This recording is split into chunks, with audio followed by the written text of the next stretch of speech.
propetang humula. Tama? Tama po. Kaya merong spoken prophecy kagaya nung kay Enoch at merong written prophecy gaya ng kay Moises. Tama? Amen po. May natutunan ka, Sis Luz? Opo. Yun nga po, nung narinig ko kanina kay Brad Daniel, yung punto na yon, sabi ko, ganun pala. Merong hindi nasulat na propesiya, spoken prophecy. At ang humula noon ay si Enoch.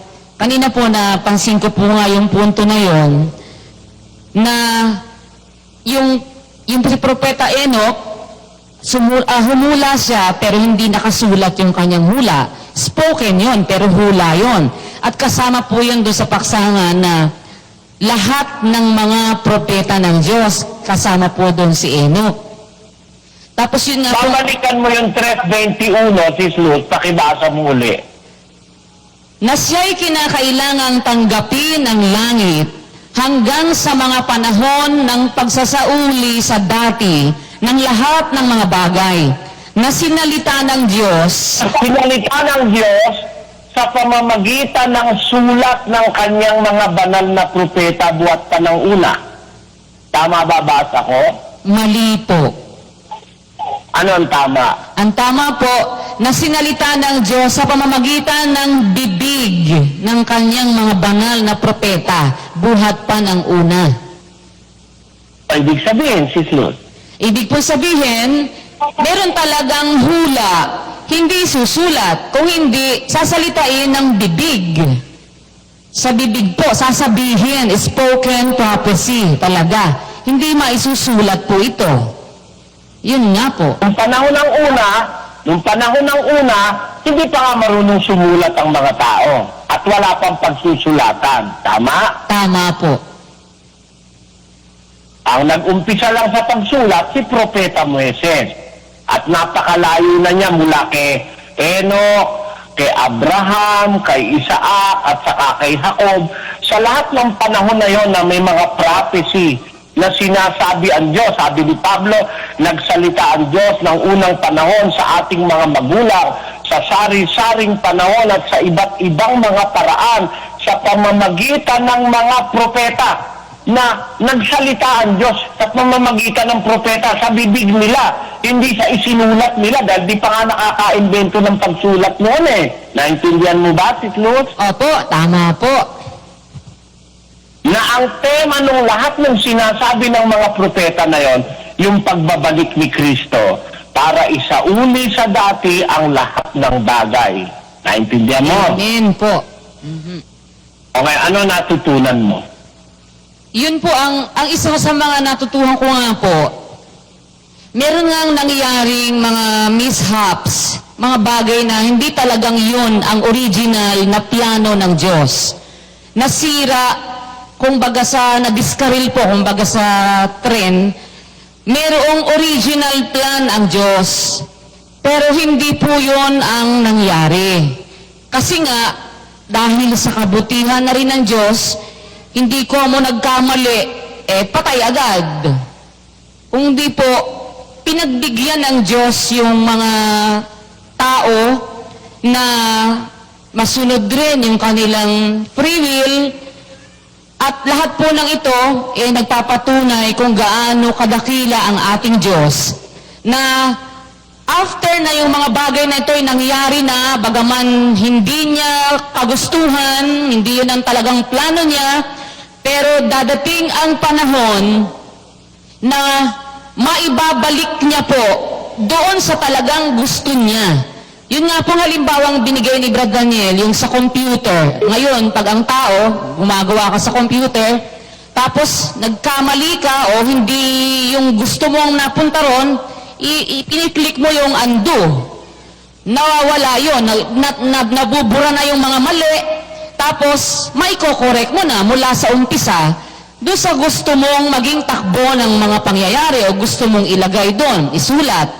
Kung ang Diyos nga, kung ang tao nga po nakagawa ng ganon sa kanyang kaalaman, na yung mali, na i-correct niya, na i-undo niya, yung pipindutin lang yung key na yon, nakokorek na, naiaayos na niya uli sa dating gusto niyang gawin, yung original state, babalik uli doon, tapos maikokorek na niya, mas lalo nga po ang Diyos na magagawa niya yon dahil lalabas, napakahina nga naman ng Diyos na hindi nasunod yung plano niya, tapos hanggang matapos, ang nasunod na lang plano ng iba.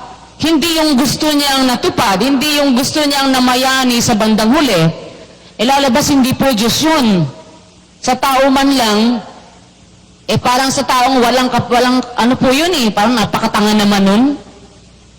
Lalo na po yun ang halimbawa po na yun ni Brad Daniel, dadating ang araw, lahat ng mali, dahil marami na nga pong naging mali, yung pong ginawa ni Adan na paglabag, doon sa Eden, na kumain sila nung ipinagbabawal ng Diyos na kainin nila, hanggang nagbunga na nga iyon, yung mga sira na lahat ang maayos na pangyayari, yung mga, pati yung panganganak, pat nga naging mahirap, samantalang original na plano ng Diyos, magpakarami sila, kung gusto ng Diyos magpakarami sila, di hindi nga dapat mahirap yung panganganak ng isang babae dahil yun ang gusto ng Diyos mangyari dahil kasama yun doon sa utos sa kanila na sila'y magpakarami.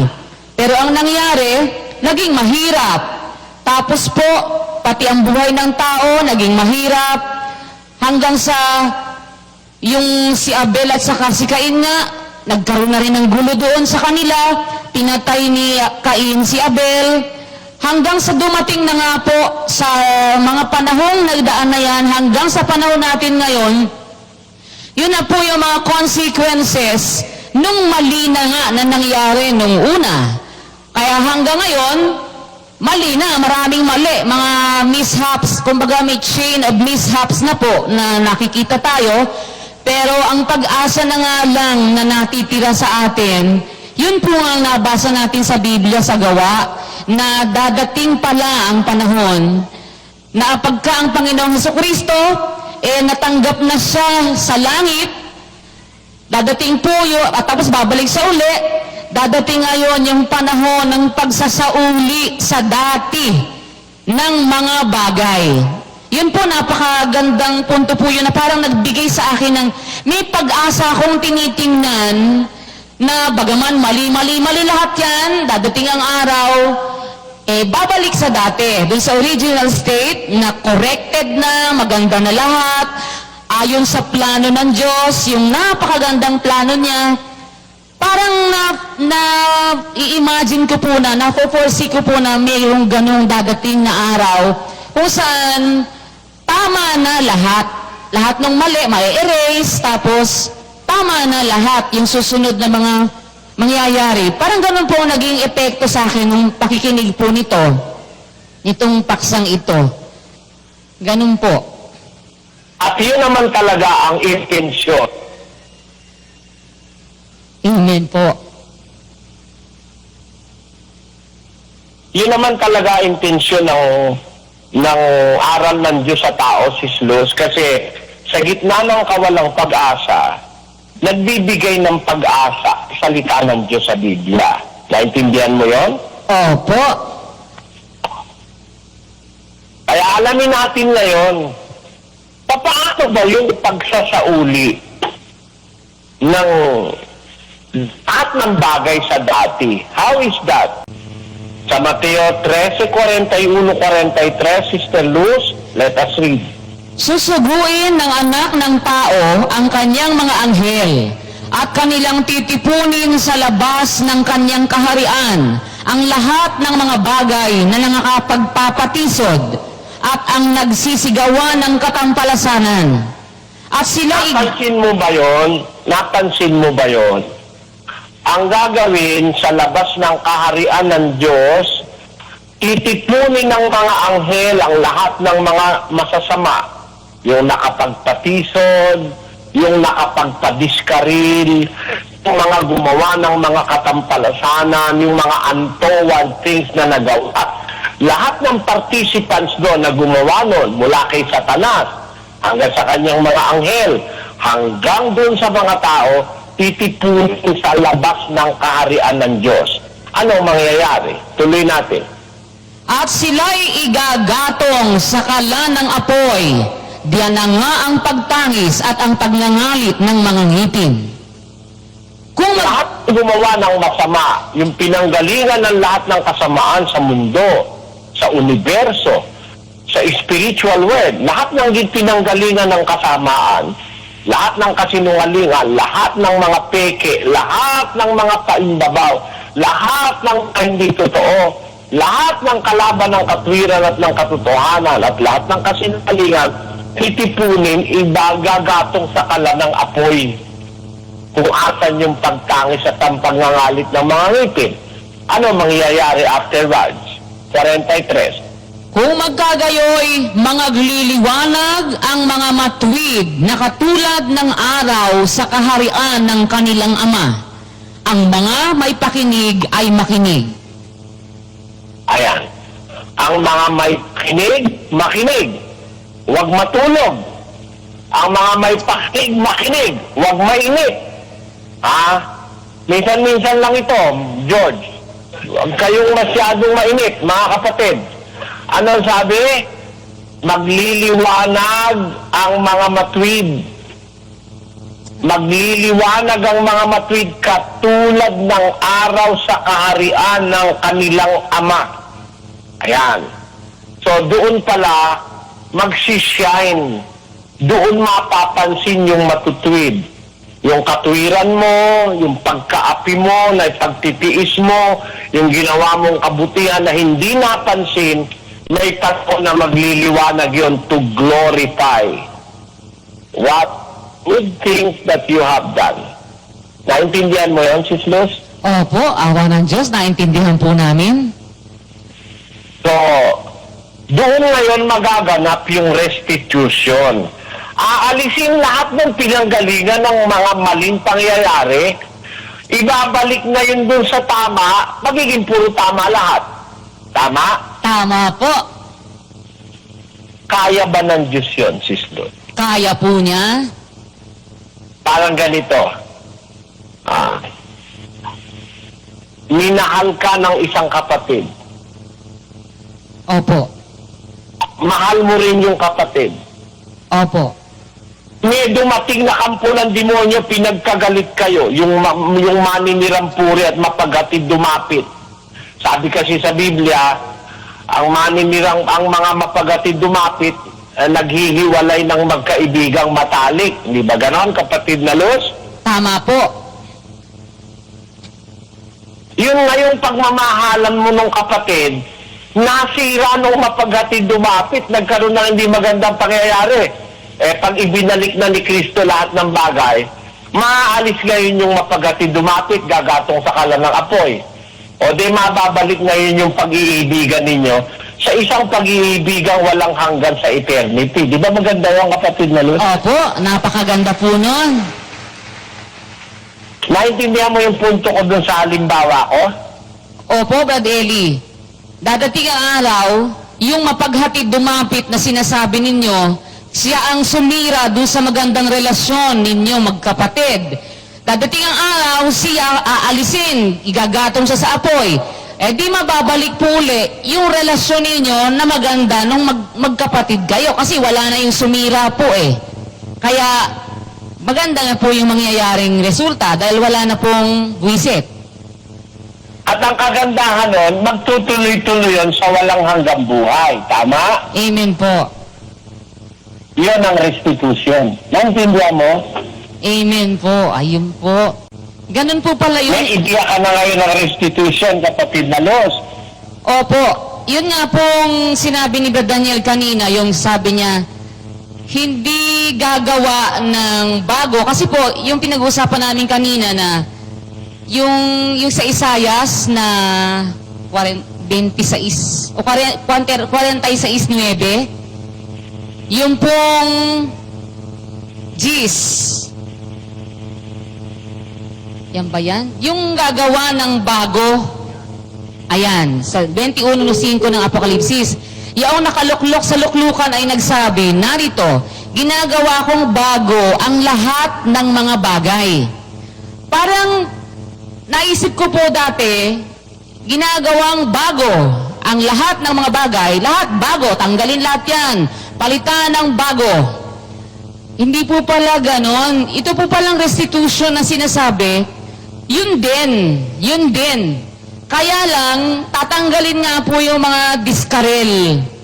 Kumbaga parang yung sa computer nga, yung mali, i-undo mo, babalik siya doon sa tama na itutuloy-tuloy mo na. Yung original na plano mo, tutuloy-tuloy mo na siya, tama na lahat, hanggang sa eternidad na nga po ang mangyayari. Ganun po yung pagkaintindi ko po.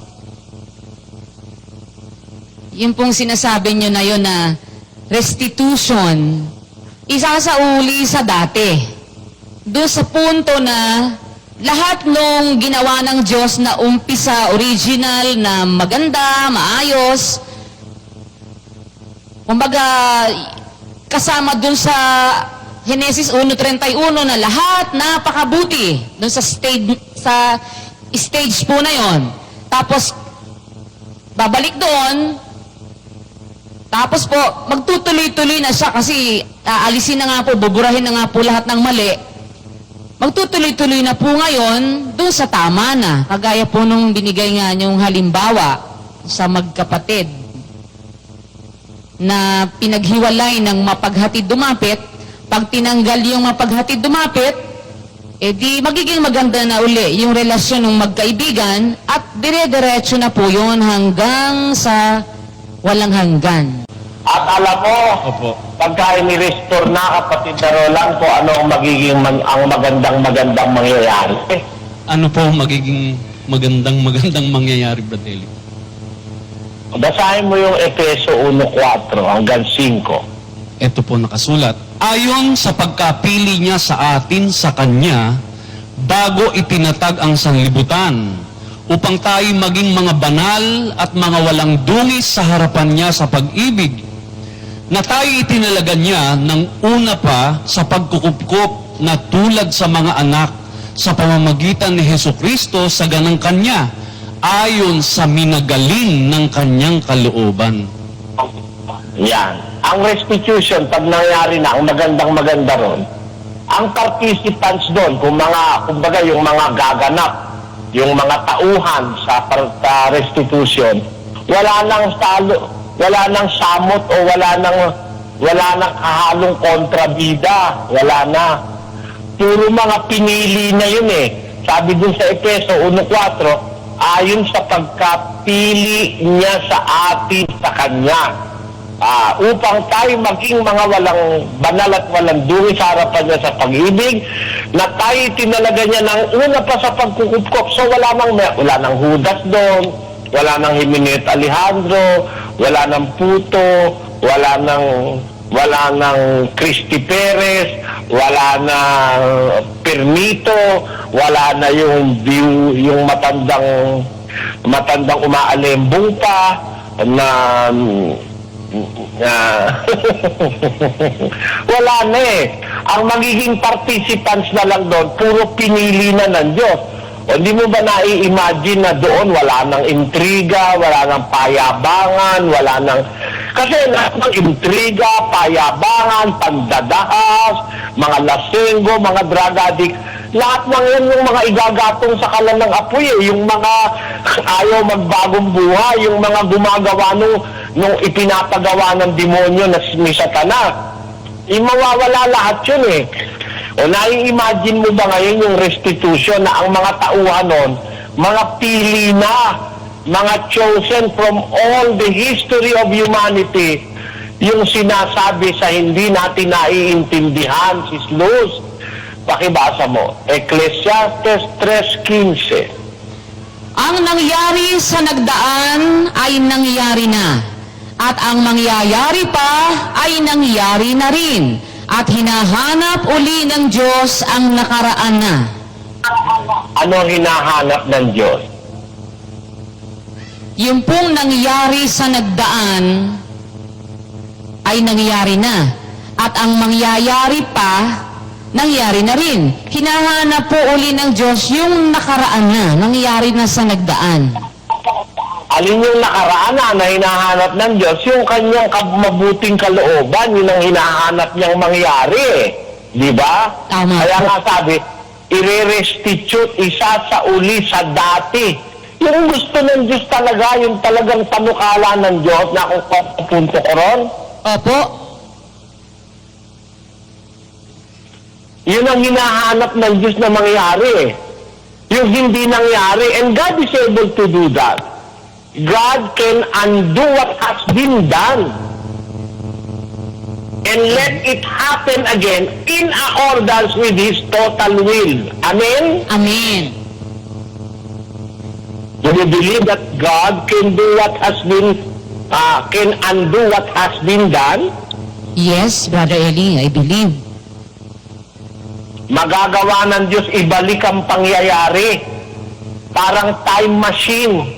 Halimbawa, eto, isang babae naglilihi, nakunan dahil sinuntok ng asawa. Pwedeng ibalik ng Diyos yun, na aalisin na yung asawang manununtok para matuloy yung paglilihi.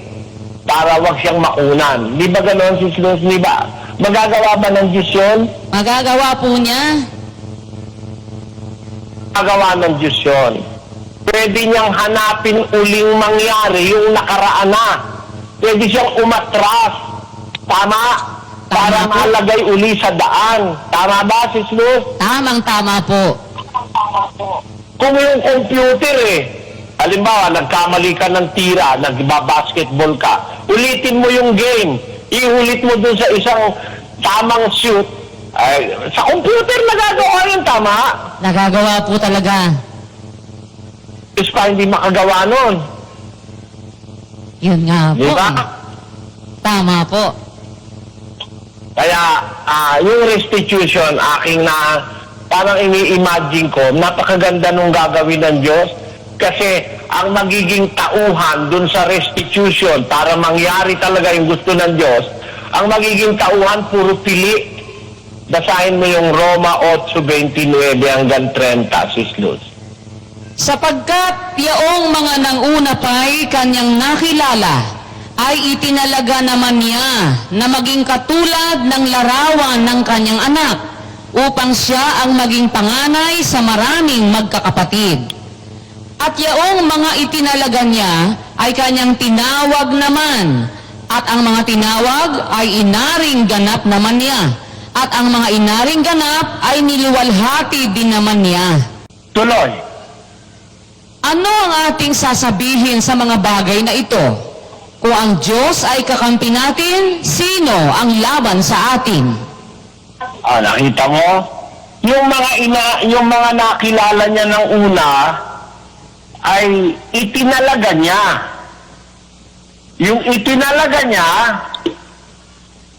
ay tinawag naman niya. Yung tinawag niya, inaring ganap niya. Yung inaring ganap niya, niluwalhati naman niya.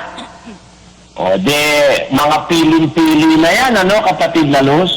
Kaya ang sabi ni San Pablo, kung ang Diyos ang ating kakampi, sino laban sa atin? Meron pa bang kalaban, kapatid na Luz? Wala na pong kalaban. Wala na po. Pag naganap yung kalooban ng Diyos, na yung mga inaring ganap niya, yung kanyang mga itinalaga, yung mga pinili niya, yung talagang mga taong tapat, sa pagbabalik sa dati ng mga bagay, mawawala na yung Judas, mawawala na yung si Satanas, mawawala na lahat ng mga masasama. Hindi ba napakagandang ma-imagine mo na ang pangyayari is smooth, walang kontrabida, walang magnanakaw, walang nagpapasama ng kapatid sa kapatid, walang maninirampuri, walang nangungutang na hindi nagbabayad. Mawawala lahat Ang mga masasama, igagatong sa kalan ng apoy. Tapos, ang magiging participants ng isang pangyayaring hinahanap ng Diyos na nakaraan na, yung dati niyang panukala, ang magiging participant, puro mga taong matutuwid. Wala nang masama ron, kapatid na Luz. Basahin natin ang Apokalipsis 21, 27. At hindi papasok doon sa anumang paraan ang anumang bagay na karumal-dumal o siyang gumagawa ng kasuklam-suklam at ng kasinungalingan, kundi yaon lamang na mga nakasulat sa aklat ng buhay ng kordero. Ayon, hindi na papasok doon. So wala nang wala nang masama ron, wala nang kontrabida doon sa kaharian ng Diyos, Doon mangyayari ngayon yung dalisay na pag-ibig, walang paimbabaw. Napakagandang kapatiran, walang kampi-kampi. Napakagandang, ang totoo niyan, ang modelo niyan ng iglesia eh. Sa iglesia, inaalis ang kampi-kampi, pagnanakaw, pagkapuotan, ang itinatanim ng ibig. Yun ang makikita mo doon sa kahariang walang hanggan ng Diyos. Na kung tawagin ng Biblia si Luz sa Mateo 19:28.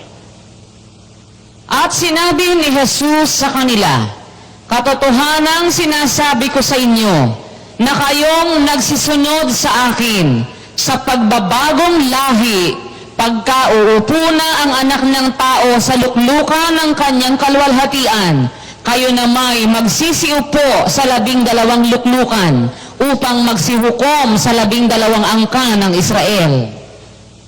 Ayon, may tinatawag ang Panginoong Hesus na darating na pagbabagong lahi.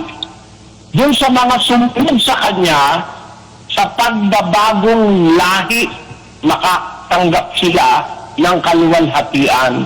Ang ibig sabihin, si Susano, meron palang pagbabagong lahi. Hindi na itong lahi ng tao na ito, kapatid na Luz. Lilipas kasi ang lahing ito eh. Sabi nga ni Kristo, hindi lilipas ang lahing ito hanggang sa maganap lahat ng bagay na ito. So lilipas ito pag naganap na yung lahat ng sinabi ni Kristo. Yun na ngayon yung pagbabagong lahi. Nakukuha mo?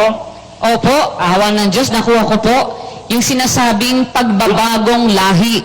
Doon na po yun, doon sa restituted na. Yung naiayos na, naisauli na sa dati, yun na po yung pagbabagong lahi. Hindi na po yung lahing ito. Kasi nga, lumipas na yung lahing ito, naiandun na po sila. Kaya, Kasi nga, sabi ni Kristo, hindi lilipas ang lahing ito. Itong kasalukuyang lahi ng tao, hindi lilipas ito hanggang sa maganapan lahat ng hula ni Kristo.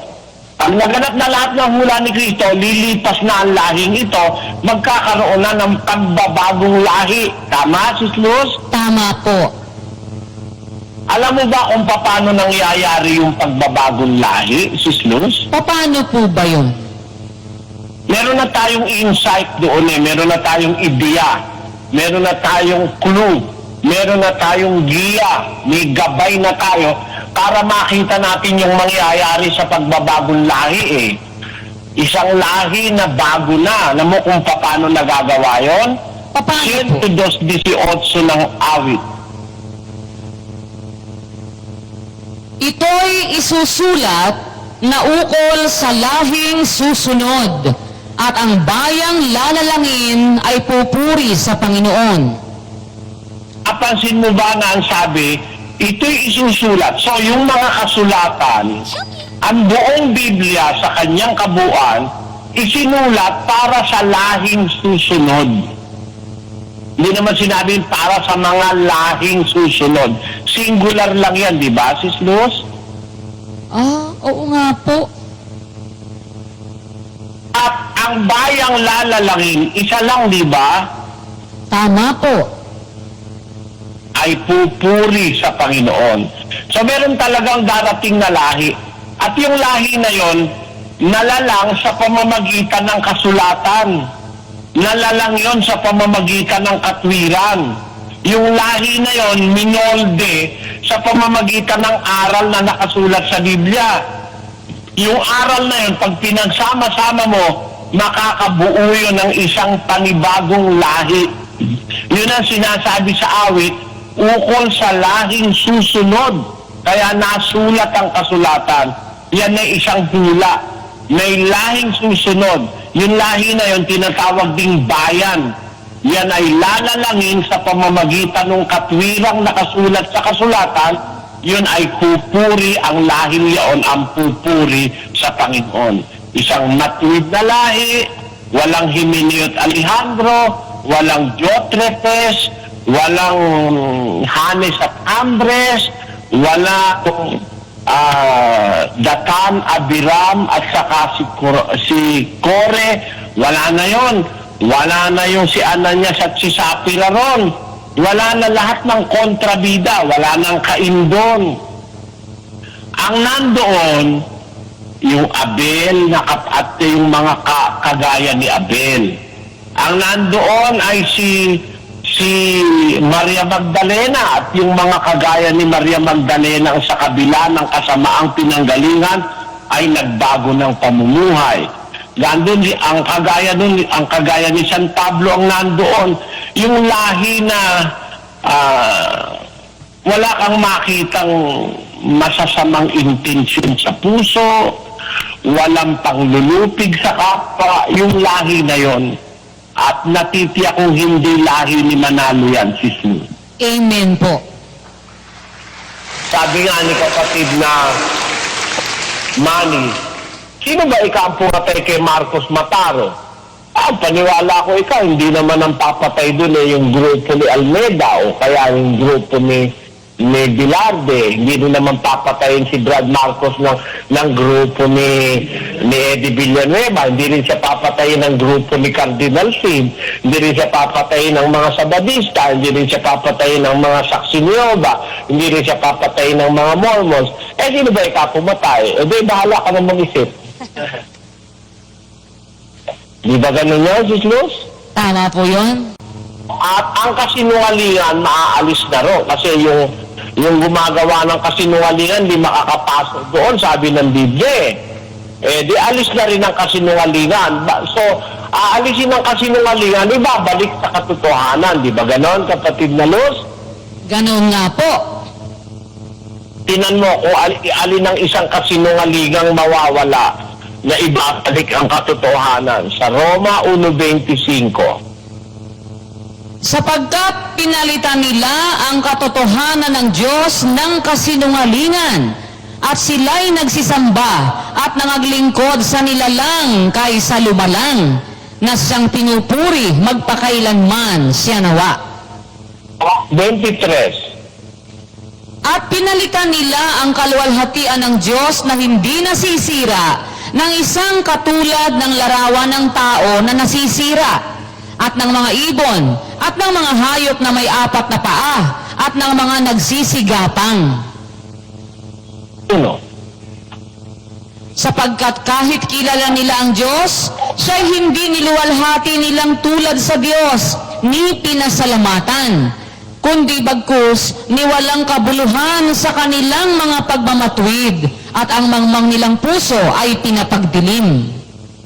Ayan, pinalitan nila yung katotohanan ng Diyos ng kasinungalingan Ang pinaglingkuran nila, yung nilalang kesa sa lumalang. Pinalitan nila ang Diyos ng tao, ibon, hayop na may 4 na paa, etc.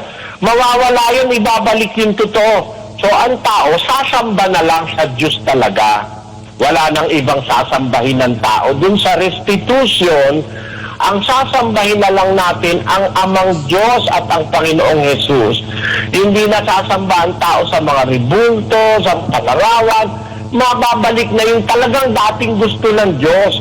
Yun ang kahulugan ng restitution, Sis Luz. Amen po. Diba? Opo, napakaganda po nun.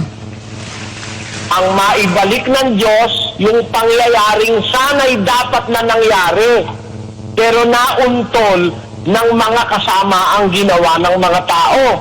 Nauntol, napuspon, pero yung napuspon na yon, ibabalik ng Diyos para yun ang mangyari, na dapat siya talaga ang sambahin, hindi ang nilalang ang dapat sambahin. Mawawala na yung kantang Diyos de salve Maria, eres que gracia, el Señor es contigo dedicati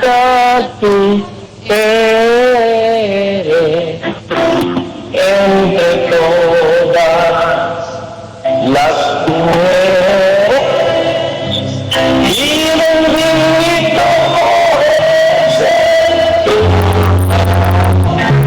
y bendito es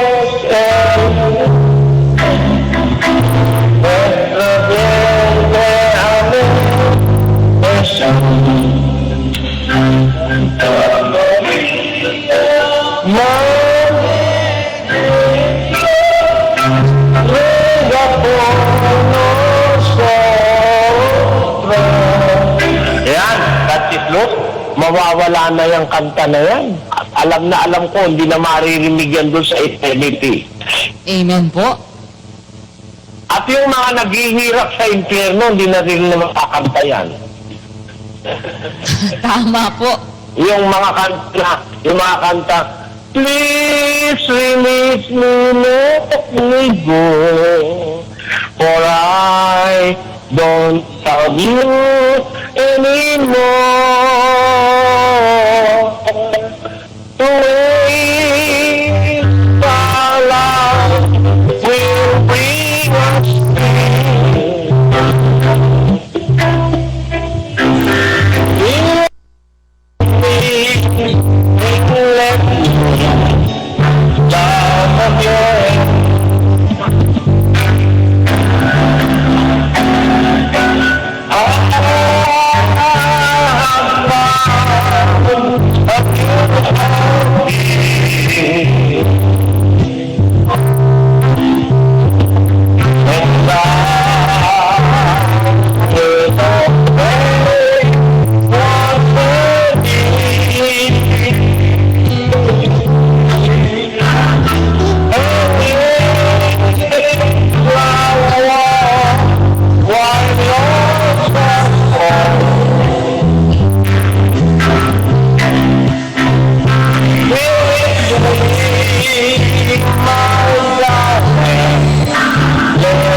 kaya magpaalam na tayo dyan sa mga ganyang kanta, no?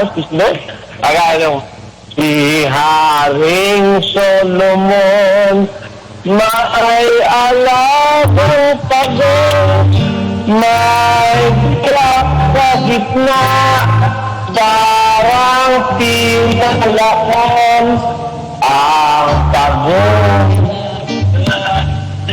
Nakalimutan ko.